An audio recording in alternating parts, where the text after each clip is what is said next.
Hello दोस्तों, स्वागत है आपका मेरे YouTube channel chemistry educator point पर। आज की इस वीडियो में हम चैप्टर सॉल्यूशंस जो है उसके बारे में पढ़ेंगे। और इस चैप्टर सॉल्यूशंस जो है उसको मैंने अलग अलग पार्ट में डिवाइड किया है। इसमें सबसे पहले पहला पार्ट शुरू करने जा रहे हैं। इस पार्ट में अपन सॉल्यूशंस जो है उसकी डेफिनेशंस देखेंगे, उसके टाइप्स देखेंगे और उसकी जो कंसंट्रेशन होती है वो किस किस प्रकार से दर्शाई जाती है, उन सभी के बारे में बात करते हैं। तो चलते हैं सबसे पहले सॉल्यूशंस। सॉल्यूशंस की परिभाषा यानी कि डेफिनेशंस होती है कि दो या दो से अधिक प्रकार के जो समांगी मिश्रण होते हैं उन मिश्रणों को क्या कहा जाता है, विलयन कहा जाता है। और विलयन जो होता है उस विलयन में मुख्य रूप से दो घटक होते हैं। एक घटक है विलेय और एक घटक होता है विलायक। विलेय का मतलब होता है कि वे घटक जो कम मात्रा में रहते हैं, और विलायक का मतलब होता है वे घटक जो अधिक मात्रा में पाए जाते हैं। यानी कि विलयन जो होता है वो दो घटकों से मिलकर बना है। विलयन दो घटकों से मिलकर बना है। एक है विलेय जिसे सॉल्यूट भी कहा जाता है, और दूसरा है विलायक जिसे सॉल्वेंट भी कहा जाता है। इन दोनों को मिलाने पर बनता है विलयन। तो जैसा कि अभी मैंने बताया, विलेय मतलब जो कम मात्रा में होते हैं और विलायक का मतलब जो अधिक मात्रा में होते हैं।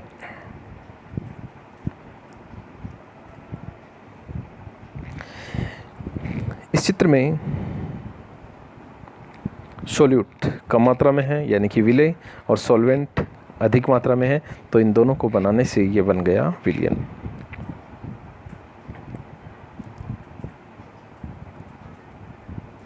इस प्रकार से विलयन जो है उसके घटकों को बताया जा सकता है। आगे चलते हैं विलयन के प्रकार। विलयन की भौतिक अवस्था के आधार पर यदि देखें तो विलयन जो होते हैं वो कितने प्रकार के होते हैं, तीन प्रकार के। यानी कि विलायक जो है उसकी भौतिक अवस्था के आधार पर तीन प्रकार के हैं। पहला है ठोसीय विलयन, दूसरा है द्रवीय विलयन, और तीसरा जो है वो कौन सा है, गैसीय विलयन। तो ठोसीय विलयन अपन ऐसे विलयनों को कहते हैं जिसमें विलायक जो है वो क्या रहता है, ठोस। द्रवीय विलयन जिनमें विलायक की अवस्था क्या रहती है, द्रव। और गैसीय विलयन का मतलब है जिसमें विलायक जो है वो किस अवस्था में रहता है, गैस अवस्था में रहता है। आइए इन सभी को एक सारणी के थ्रू देखते हैं। तो भौतिक अवस्था के आधार पर विलयनों के प्रकार जो उपरोक्त सारणी में दर्शाए गए हैं। सबसे पहले गैसीय विलयन। तो गैसीय विलयन के अंदर जैसा कि अभी बताया कि विलायक जो है वो क्या होगी, गैस होगी। लेकिन विलेय जो है वो गैस भी हो सकता है, द्रव भी हो सकता है और ठोस भी हो सकता है। तो इस प्रकार से गैसीय विलयन तीन प्रकार के हो गए, विलेय गैस और विलायक गैस।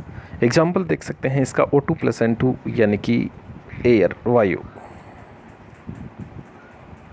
यदि विलेय द्रव है और विलायक गैस है, ये भी गैसीय विलयन हो जाएगा। एग्जाम्पल हो जाएगा इसका क्लोरोफॉर्म जो द्रव अवस्था में यानी कि लिक्विड स्टेट में, और N2 जो है वो गैसीय स्टेट में। और तीसरा प्रकार हो जाएगा इसका विलेय ठोस है और विलायक क्या है, गैस है। दोनों को मिलाकर कपूर और N2 इसका एग्जाम्पल हो जाता है। कपूर ठोस फॉर्म में हो गया और N2 जो है वो गैस फॉर्म में हो गया। द्रव्य विलयन, जैसा कि अभी मैंने बताया कि विलायक जो है वो क्या होगा, इसमें द्रव ही होगा। लेकिन विलेय पदार्थ जो हैं वो गैस भी हो सकते हैं, द्रव भी हो सकते हैं और ठोस भी हो सकते हैं।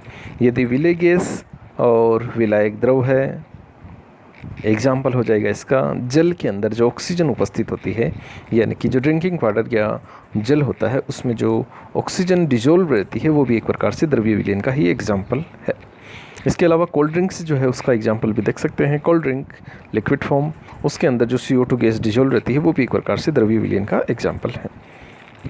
ठीक इसी प्रकार से द्रव, विलेय भी द्रव है और विलायक भी क्या है, द्रव है।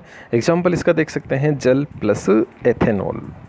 जल लिक्विड फॉर्म में है और एथेनॉल भी लिक्विड फॉर्म। यहाँ जल विलायक हो जाएगा और विलेय जो है एथेनॉल हो जाता है। और अगला प्रकार इसका विलेय पदार्थ ठोस है और विलेय क्या है द्रव है। इनसे जो विलयन बनते हैं इसका एग्जाम्पल जल के अंदर डिजोल्व जो ग्लूकोज होता है वो इसका एग्जाम्पल है। तो ग्लूकोज यहाँ ठोस फॉर्म में हो गया और जो जल है वो लिक्विड फॉर्म में हो गया। यहाँ इसका एग्जाम्पल जो है वो जल के अंदर NaCl यानी कि नमक जो है वो भी दे सकते हैं। ठोसीय विलयन का एग्जाम्पल बताने से पहले बात करते हैं इनके अंदर विलायक जो है वो क्या होगा, ठोस। विलेय वापस गैस भी हो सकता है, द्रव भी हो सकता है और ठोस भी हो सकता है। तो यदि विलेय गैस हो और विलायक ठोस हो, इसका example hydrogen plus PD। Hydrogen gas गैसीय स्टेट में हो गई और PD जो है वो ठोस फॉर्म में हो गया। और अगला द्रव विलेय है और विलायक भी क्या है, ठोस है। तो इनका जो एग्जाम्पल हो गया वो मरकरी जो सॉलिड फॉर्म में लिक्विड फॉर्म में यानी कि द्रव अवस्था में, और सोडियम अमलगम ये जो है वो ठोस फॉर्म में रहता है। और तीसरा इसका टाइप्स हो जाएगा ठोस यानी कि विलेय और विलायक दोनों ही क्या हैं, ठोस हैं। इसके एग्जाम्पल अपन देख सकते हैं कि जो विभिन्न प्रकार के मेटल्स होते हैं उनके जो मिश्रण होते हैं वो भी एक प्रकार से ठोसीय विलयन के ही एग्जाम्पल। फॉर एग्जाम्पल अपन देख सकते हैं कि कॉपर और तांबा, कॉपर यानी कि तांबा और सोना यानी कि Au, इनका जो मिश्रण है वो एक प्रकार से ठोसीय विलयन का ही एग्जाम्पल है।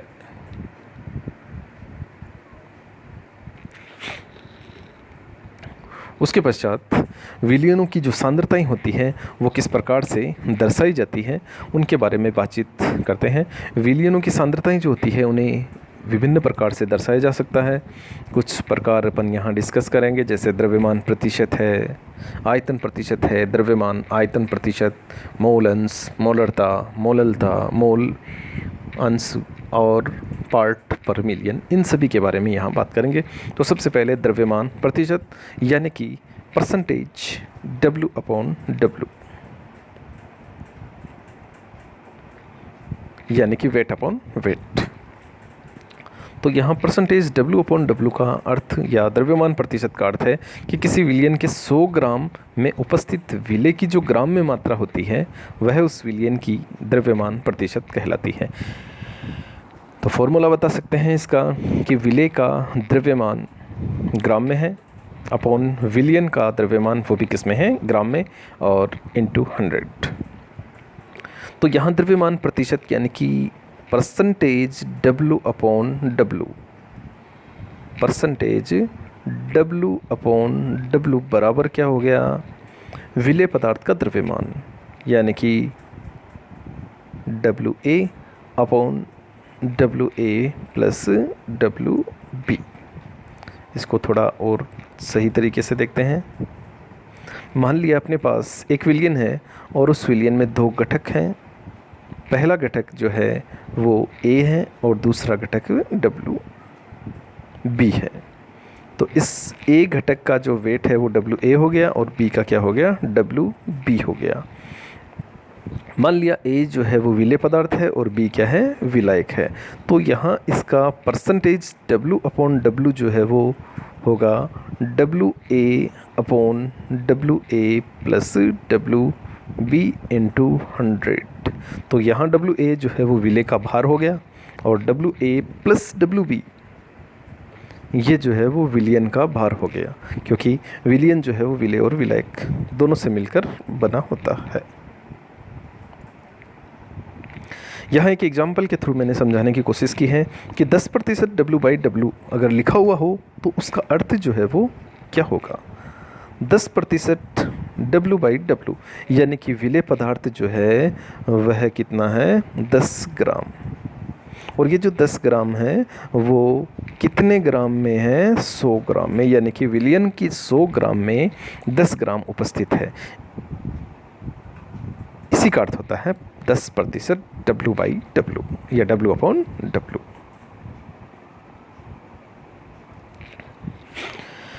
दूसरा प्रकार आयतन प्रतिशत यानी कि वॉल्यूम अपॉन वॉल्यूम। तो वॉल्यूम अपॉन वॉल्यूम यानी कि आयतन प्रतिशत का अर्थ होता है कि इसी विलयन के 100 ml में उपस्थित विलेय की ml में जो मात्रा होती है वही उसका क्या कहलाती है, आयतन प्रतिशत कहलाती है। इस आयतन प्रतिशत को भी अपन इस तरीके से समझ सकते हैं कि अपने पास 2 घटक हैं A और B। A विलेय है और बी क्या है, विलायक। तो ए जो है उसका वॉल्यूम हो गया VA और इसका हो गया VB। तो यहाँ पर इसका अपन को परसेंटेज वॉल्यूम अपॉन वॉल्यूम निकालना है। तो क्या करेंगे, विलेय का आयतन यानी कि VA अपॉन विलियन का आयतन, और विलियन वापस क्या हो जाएगा, VA प्लस VB और इनटू हो जाएगा आपके 100। इस तरीके से ये फॉर्मूला अपन यहाँ समझा सकते हैं इसको।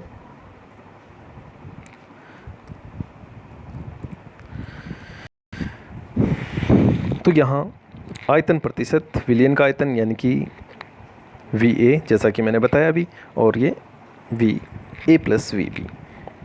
इसे एक एग्जाम्पल के थ्रू देखते हैं कि एथेनॉल के 25% जलीय विलयन का क्या अर्थ है। एथेनॉल के 25% जलीय विलयन का अर्थ क्या है कि एथेनॉल के 25 ml, एथेनॉल के कितने ml, 25 ml, यह जो है वो जल के कितने ml में डिज़ोल्व होंगे, 75 ml में डिज़ोल्व होंगे। तो देख सकते हैं कि इन दोनों को मिलाकर जो टोटल बना है वो कितना हो गया, 100 ml। कितना हो गया, 100 ml।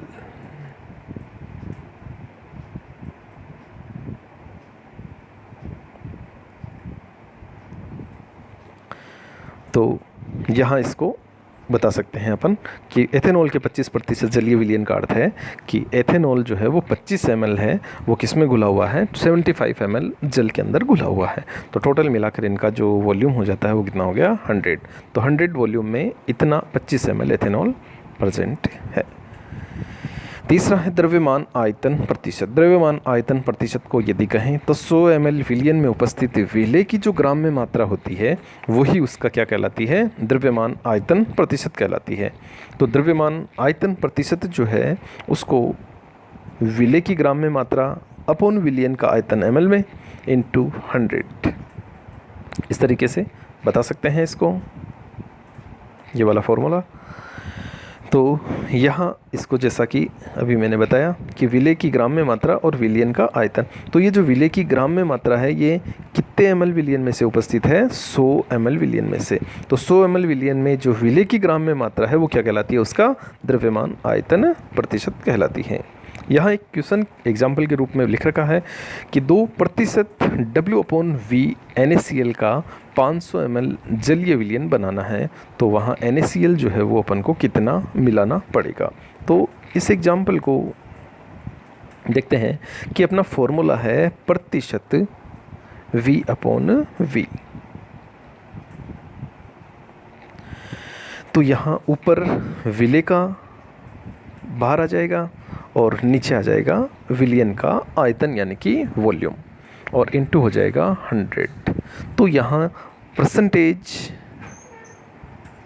सॉरी यहाँ W/V, ये जो मात्रा है अपन को दे रखी है जो कितनी है, 2 है। और ये जो वेट NaCl का ज्ञात करना है ये अपने पास ज्ञात नहीं है। और टोटल वॉल्यूम जो है वो कितना है, 500 ml और इनटू है 100। तो यहाँ पर जो NaCl का वेट होगा वो कितना हो जाएगा, W इज इक्वल 500 इंटू 2/100। तो यहाँ जो NaCl की रिक्वायरमेंट होगी वो कितनी होगी, 10 ग्राम होगी। यानी कि 10 ग्राम NaCl जो है वो यहाँ रिक्वायरमेंट उसकी होगी।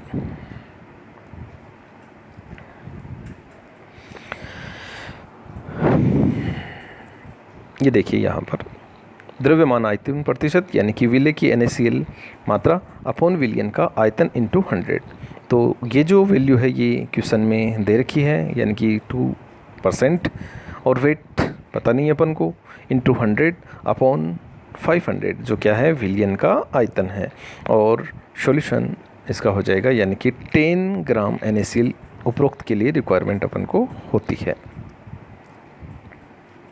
उसके बाद में चौथा जो है मोलरिटी। मोलरिटी का शाब्दिक अर्थ होता है 1 लीटर विलयन में उपस्थित विलेय के मोलों की संख्या जो है वो क्या कहलाती है, मोलरता कहलाती है।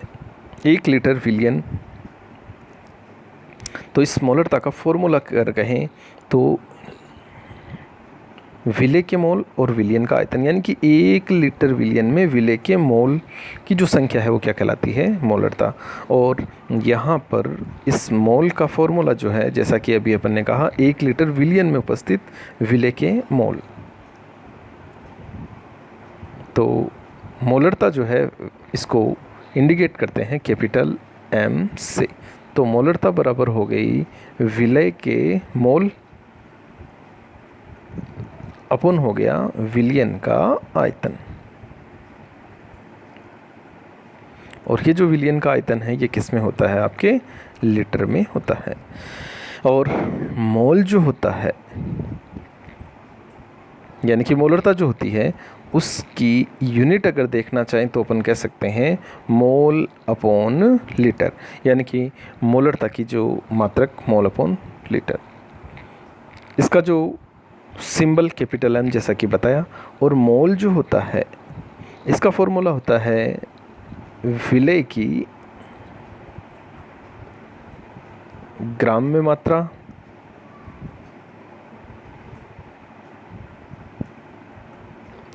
अपॉन विलय का अणुभार या फिर मोलर द्रव्यमान, और इंटू हो जाता है 1 अपॉन विलियन का आयतन।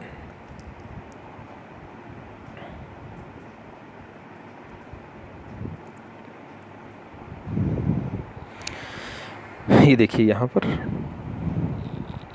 विलय के मोल बटा विलियन का आयतन।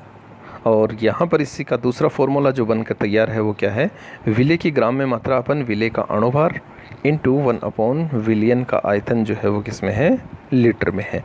तो यहाँ दोनों फॉर्मूले जो हैं वो दर्शाए जा सकते हैं। एक बात यहाँ पर ध्यान रखने की कि मोलरिटी यानी कि मोलरता जो होती है वो टेम्परेचर पर डिपेंड करती है, यानी कि टेम्परेचर और मोलरिटी जो होती है वो एक दूसरे पर डिपेंड करती है। टेम्परेचर के आधार पर मोलरिटी जो है वो चेंज हो सकती है, यानी कि बदल सकती है। जैसे फॉर एग्जांपल अपन ने 2 मोलरिटी का एक सॉल्यूशन तैयार किया है, उसे ठंडी जगह पर, गर्म जगह पर, यानी कि अलग अलग टेम्परेचर पर यदि अपन रखते हैं तो उसकी कंसंट्रेशन चेंज होगी, क्योंकि वो किस पर डिपेंड कर रहा है, टेम्परेचर पर डिपेंड कर रहा है। तो अलग अलग टेम्परेचर पर इसकी मोलरिटी जो है वो क्या हो जाती है, अलग अलग हो जाती है। इसलिए कह सकते हैं कि मोलरिटी जो होती है वो डायरेक्टली किससे कनेक्ट रहती है, टेम्परेचर से, यानी कि टेम्परेचर इसको इफेक्ट करता है। उसके बाद में अगला चलते हैं मोलरता।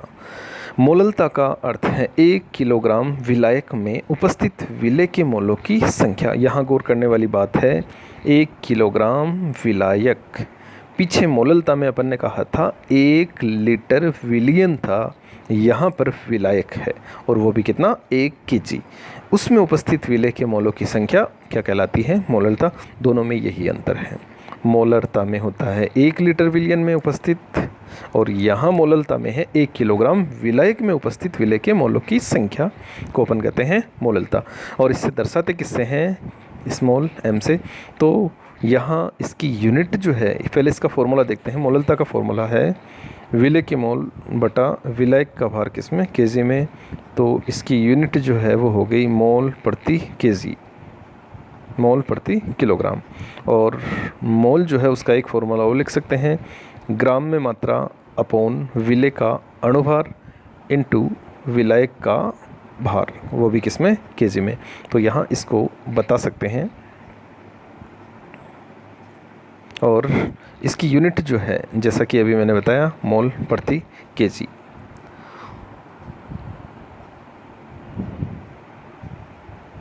उसके बाद में यह जो मोलरता होती है इसका ताप पर किसी भी प्रकार का कोई प्रभाव नहीं पड़ता है, यानी कि मोलरता जो होती है वो ताप से प्रभावित नहीं होती। अगली जो इकाई सांद्रता मापने की जो है वो है मोलंस। मोलंस का मतलब होता है कि किसी विलियन के एक अवयव का मोलंस उस अवयव के मोलों की संख्या और विलियन में उपस्थित मोलों की संख्या का अनुपात कहलाता है। यानी कि अवयव का मोलंस बराबर होता है कि अवयव के मोलों की संख्या बटा विलियन के कुल मोलों की संख्या। जैसे मान लिया अपने पास एक विलियन है और उसमें दो घटक हैं, एक घटक है ए और एक घटक है बी। ए के मोलन्स को दर्शाते हैं एक्स ए से और बी के मोलन्स को दर्शाते हैं एक्स बी से, और ए के मोलों की संख्या है एन ए और बी के मोलों की संख्या है एन बी। तो यदि अपन को दोनों के मोल अंश निकालने हो तो किस तरीके से निकालते हैं, देखिए। सबसे पहले ए के मोल अंश यानी कि एक्स ए बराबर होता है ए के मोलों की संख्या यानी कि एन ए बटा अपॉन कुल मोल यानी कि N A plus N B. ठीक इसी तरीके से यदि बी के मोलन्स निकालने हैं तो एक्स बी हो जाएगा एन बी यानी कि बी के मोल अपॉन कुल मोल यानी कि N A plus N B. तो इस तरीके से फॉर्मूले बताए जा सकते हैं।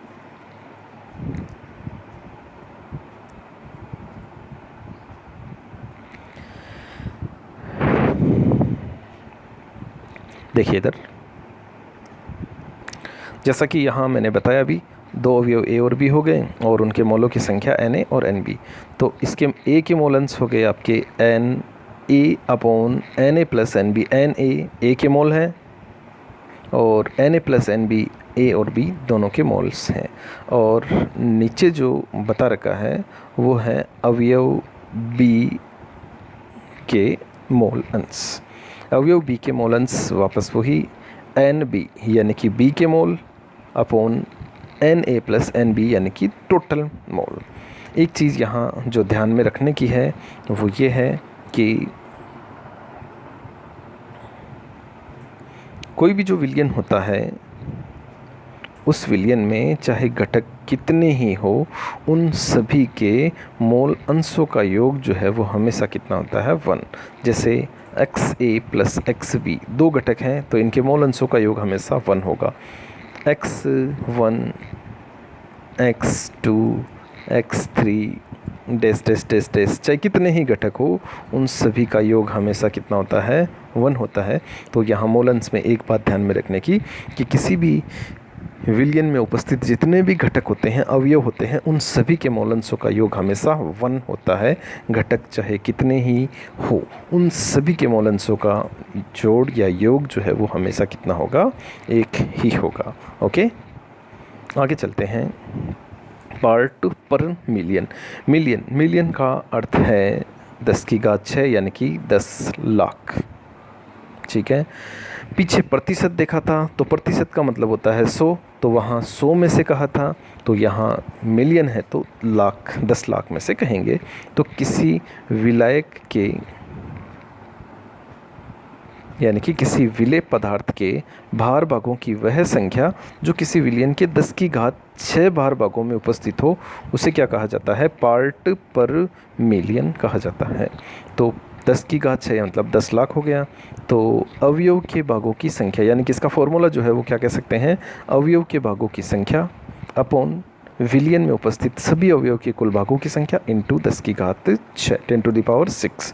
तो यहाँ पर जो है वो किस में से है, 10 टू द पावर 6 में से, यानी कि 10 लाख में से है। और मोस्टली पार्ट पर मिलियन जो है वो जल और वायुमंडल के अंदर जो प्रदूषक की मात्रा होती है वो ज्ञात करने में की जाती है, यानी कि पार्ट पर मिलियन का उपयोग जो है उसके लिए किया जाता है। पार्ट पर मिलियन इसी में दर्शाई जाती है। आशा करते हैं कि आज का वीडियो जो है वो आपको पसंद आया है, आपने अच्छी तरीके से इसे समझा है।